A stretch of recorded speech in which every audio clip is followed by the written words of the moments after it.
3 வயது குழந்தை வன்கொடுமை. அதற்கு காரணம் அந்த குழந்தையே. மாவட்ட ஆட்சியர் பகீர். சீர்காழியில் 3.5 வயது குழந்தை பாலியல் வன்முறைக்கு உள்ளாக்கப்பட்ட சம்பவம் குறித்து மயிலாடுதுறை ஆட்சியர் அந்த குழந்தையின் மீதுதான் தவறு என்று பேசியுள்ளது பெரும் அதிர்ச்சியாகி உள்ளது. அவரது இந்த பேச்சுக்கு கண்டனங்கள் பல எழுந்துள்ளன.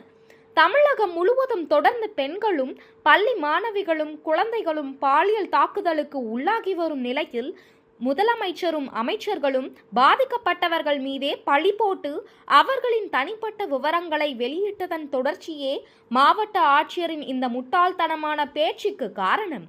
மக்களுக்காக பணியாற்றும் பொறுப்புள்ள பதவியில் இருக்கும் ஒரு மாவட்ட ஆட்சியர் இப்படி பேசலாமா?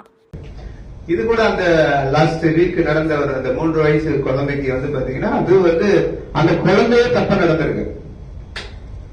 அது நீங்க கவனிச்சு பாத்தீங்கன்னா தெரியும். அந்த குழந்தைய எனக்கு கிடைச்ச ரிப்போர்ட் அந்த பையனை காலையில துப்பி இருக்கு முகத்துல.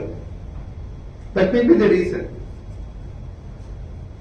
அதனால ரெண்டு பக்கமே பார்க்க வேண்டிய ஒரு கட்டாயத்துல நாம இருக்கோம்.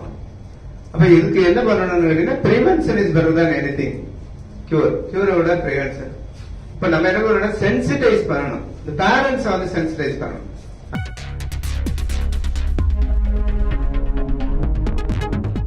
செய்திகளை உடனுக்குடன் தெரிந்து கொள்ள வேதா நியூஸ் டைம் சேனலை சப்ஸ்கிரைப் பண்ணுங்க.